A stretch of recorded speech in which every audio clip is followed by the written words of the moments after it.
What's up, Zynga Nation? It's Fen here, and if you're new, how do you do? Today, I am driving across the entire state of Indiana to buy a car. This is a very exciting day in my life. We're coming off of just the other day, 4 days ago, I got an internship at a company I've been wanting to work for 2 years. Very exciting stuff. Finally feels like I have a little bit of direction. And so coinciding with that, I am driving across the entire state. I live basically in the southwestern corner of the state, and I'm driving to the far northwestern corner of the state. So that's gonna be fun. Gonna be right up on Lake Michigan. Hopefully I can go check it out for a bit. I mean, I'm just hoping I can even get up there. Basically, I'm gonna end up, I have to go through Indianapolis to get there. So basically when I get to Indianapolis, it's about halfway, and I'll just probably give the dealership a call, make sure it's still available. But until then, we are on our way to Michigan City, Indiana. All right, I have stopped in the town of Washington, Indiana. I just got food at this brand spanking new Jimmy John's. Look at that. And it's brand spanking new because it's at the very edge of town. Very far east inside. I did everything I needed to do though. I got my cashiers checked. I topped off my fuel tank so I don't have to fill up the rest of the way, and then I got my food. And I'm gonna press the rest of the way on to the northwestern corner of the state. All right, as you can see, I'm listening to Lazy Eye by Solar Sun Pickups. We're almost to Indianapolis. We're between Bloomington and Indy right now. Just wanted to show kind of what things are looking like right now. All right, friends, we just merged on I-65. We've pretty much made it past to Indy at this point. Very busy road for truckers. I-65 is a very popular road for freight. Yeah, Indianapolis to Chicago is, Indy and Chicago. Oh man, that's a lot of rocks. So Indy to Chicago is, you're talking two of the 15 most populous cities in the United States that are 3 hours apart. So it's a very busy corridor. Also serves all of those folks who live in the Chicagoland area in Indiana. So yeah, that's kind of where I'm heading. As I said earlier, Michigan City. It's kind of in between Chicagoland and the Michigan border. So there it says Chicago, 169 miles. So I will update y'all when we get to Lafayette, home of Purdue University. We made it to the end of our journey on I-65. I originally thought... In a quarter mile, slight right onto the ramp to Lake Schaefer, Lake Freeman. Shout out Frantic Repair, good band. Yeah, we're getting off here. I was originally thinking we were going to take I-65 all the way up to I-94, but about when I got to Indy, I was suggested a different route to take a route that saves about 20 miles. And so I'm going to continue my way this way. This basically takes me directly north all the way to Michigan City. So it saves me some miles instead of having to go all the way over towards Gary and then, over on I-94. So this is the updated route we're taking. Our interstate driving is done for now. So yeah, taking the views here. We've made it past Lafayette, so making some pretty good progress. We have 84 miles left. Here is our, if I can focus this. Yep, here's what we got, hour and 40 minutes. And yeah, a lot of my Hoosiers know the significance of these windmills when driving towards Chicago. They are everywhere. I didn't even know they were out this far. US 41, which is on the far western side of the state. So I'm a little bit farther east than that. So I'm very surprised that it goes out even this far. It looks like it stops just over here, but everybody knows the windmills. And if you're not from the area, there you go. The windmills are great. Childhood favorite of many. All right, friends, we have made it to the Michigan city limits, and we are very close to our dealership. So I just wanted to check in and say I have made it across the state. Here we are out here.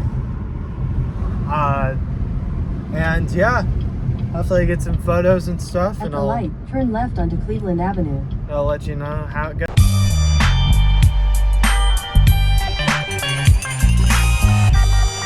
Smoke weed every day. And this is it. This is it. Walk in here.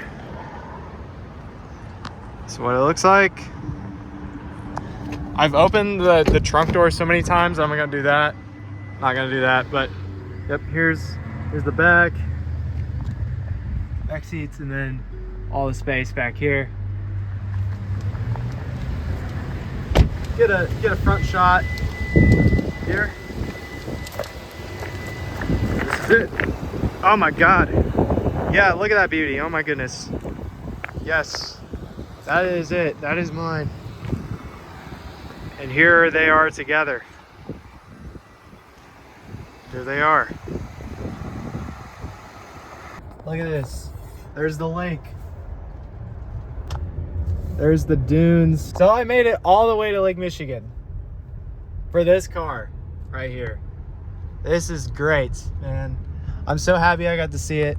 I was actually gonna try to go over to Mount Baldy, but that did not work out. The gates were closed for some reason, so I went this way.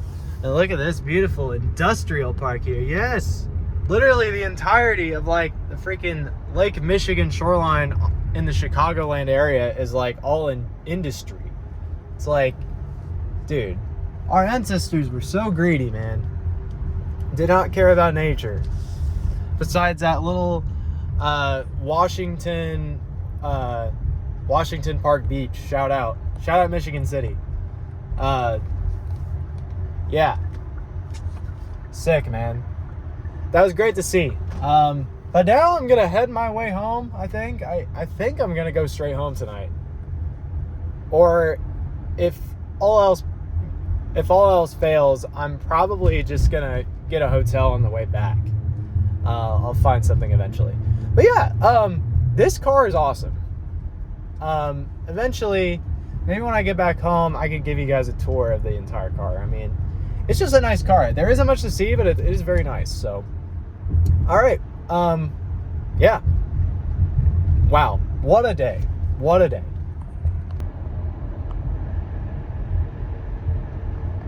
All right, friends, we are at Culver's in Merrillville, Indiana. You guys know I'm in Indiana. I'm going to show y'all what I got. I love Culver's, probably my favorite fast food restaurant.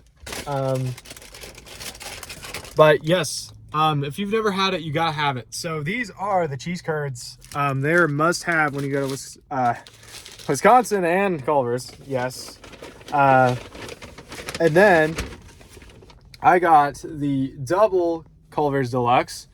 So their burgers are very high quality for being fast food. And here's the cheese curd that fell in the bag. We're gonna taste test it. You guys gotta try it if you haven't already. I got a water to drink and an Oreo concrete mixer to top it off. I don't know if you can see that really, but I'm gonna sit here, enjoy the food. Gonna make it out of the Chicagoland area and then stop for gas later on. That's gonna be when I'm in Morocco, not the country, but Morocco. Shout out Morocco, small town. And then yeah, hopefully I press on the rest of the way home.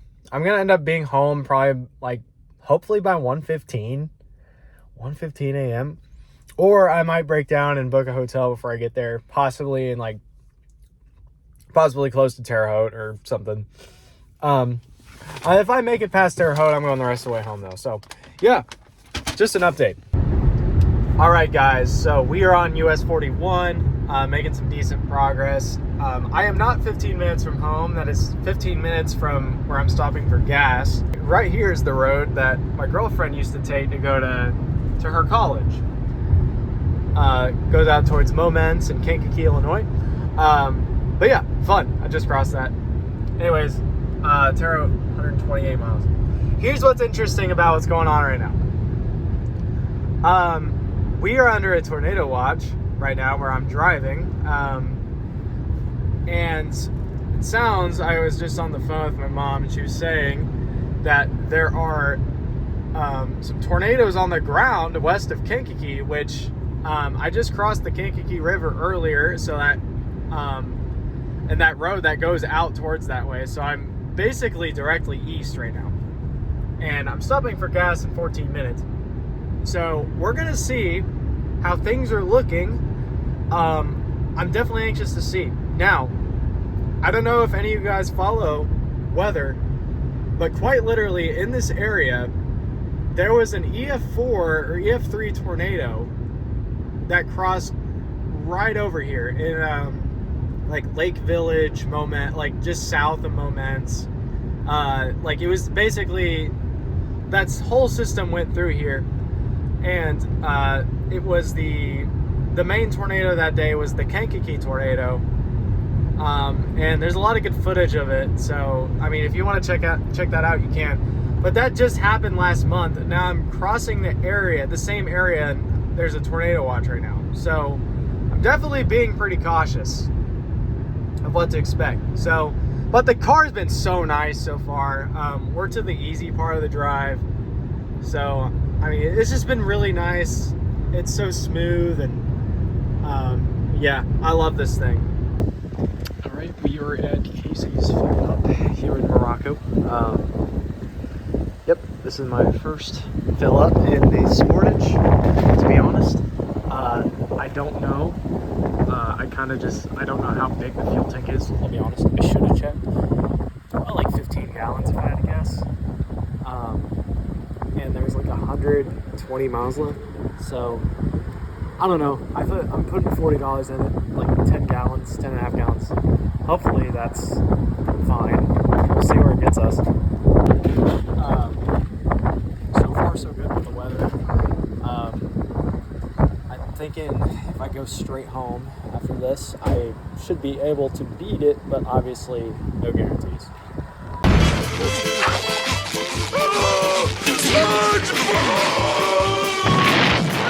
Guess who made it back and beat the storms? There she is. Look at that. My new 2023 Kia Sportage EX Hybrid.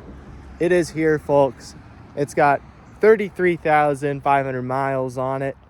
And here, we'll flip the camera. There it is. It's right here at the house. Let's take a look inside.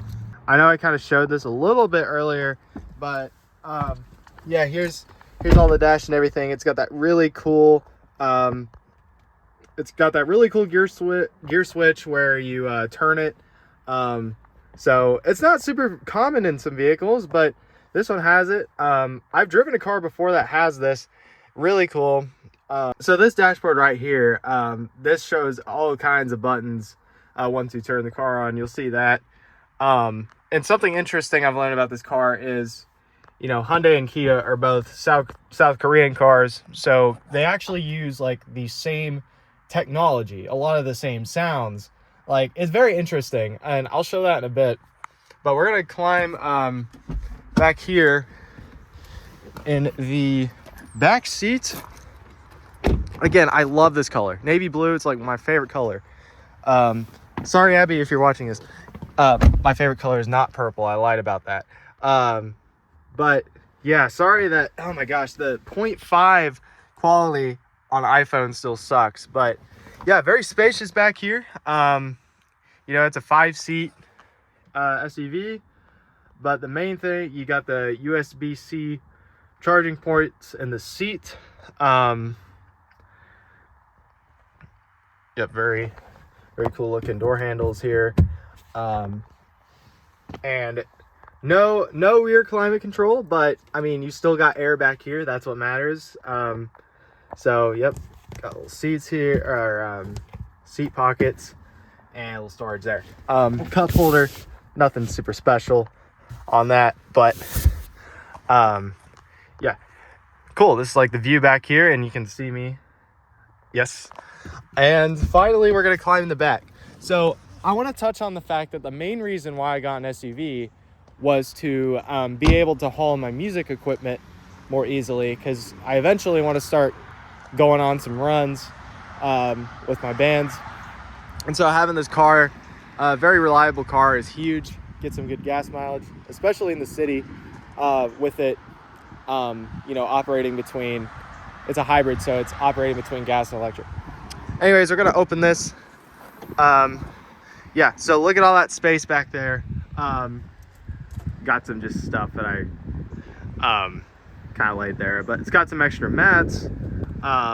Very spacious back here for like tall stuff like PA speakers and amps, especially amps. I could never fit my last car, and I play drums, so like the kick drum, very big drum. Open this up. It's got a spare. My salesman actually told me that a lot of these hybrids don't come with spares, but it's got this whole underneath thing here. So very nice. Another little cigarette thing there. And yeah, and then of course I can fold these seats in, and I get even more space. So say if like my band, we took 2 vehicles and I wanted to haul most of our equipment, I could literally probably take all the equipment we have, PA speakers, amps, drums, like all of that can definitely go in 2 cars, and most of it can go in here once you fold those seats down, and I can take another person with me. I mean, it's incredible stuff here. So we're gonna go back here, and I'm going to start this vehicle, and let me know in the comments if you can hear this thing start. I mean, you're probably gonna hear it, but it's a rhetorical. It's a rhetorical. Okay, listen.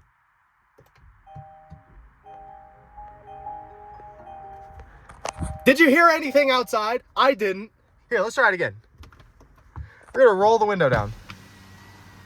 All right, let me know. Let me know.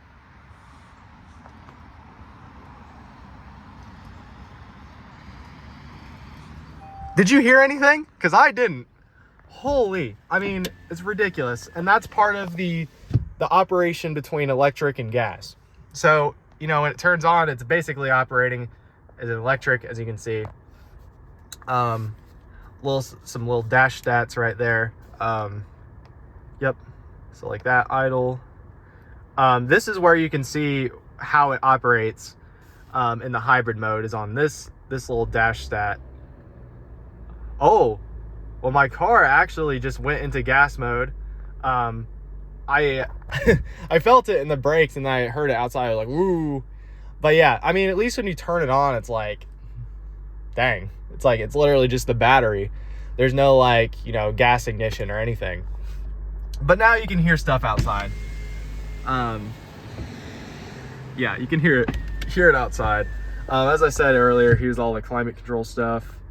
All those buttons are on. Seat warmers, and it's got a steering wheel warmer as well, which I honestly thought my old car had that, but it doesn't.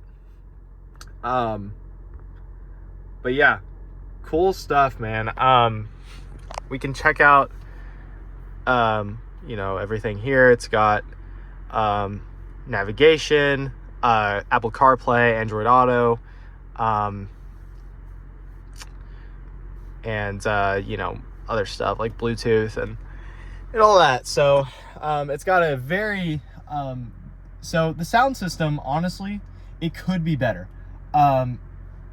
The stereo, like the surround sound, is very good. However, the quality of sound could be improved. I actually tried to I went to media here. I went somewhere to, I think it was like setup, sound, and then tone. I tried to play with these a little bit. so you can increase these, kind of EQ that, and you get a better sound out of it. It's actually like halfway decent once you adjust these, but yeah, cool. Yeah, it's got all that stuff. It could honestly be a little bit better, and I'll probably try to work with it because, you know, obviously I do music. I listen to music, so it's very important for me, especially yesterday when I was on that long drive, you know. So, but that's about it. Yep, still charging here. Yeah, so the gasoline charges the electric. And like, I'm not gonna lie, you know, I've always loved the concept of a hybrid because they're quieter and you get better gas mileage in both city and highway. So, you know, me getting a car like this, SUV style, it's like, well, I want the gas mileage of a car, but I want the cargo space of an SUV. So this was just a best of both worlds, getting a hybrid SUV. So, and my first car was a Hyundai, so very nice to be back to the Korean manufacturers, because I just love Korean cars. So anyways, that's gonna be it for this video. We're gonna go back outside, kind of give one more view of this thing now that it's on. Here's the lights and everything. So there it is. Here's the rims. So yeah, that's gonna do it for today. Yeah, man, it's crazy I'm back on YouTube. That last video did really well, and it's just been a big week for me. So kind of revisiting the things that brought me happiness in the past, and, you know, really still do if I just kind of put my mind to it. But yeah, I'm gonna go get some food and coffee and everything, so I actually will be driving this thing. So yeah, thank you guys for watching. Keep your heads up. I know things can be tough right now, but there's still you know, plenty of good distractions as well from the bad distractions. Keep that in mind. So I will see you guys later.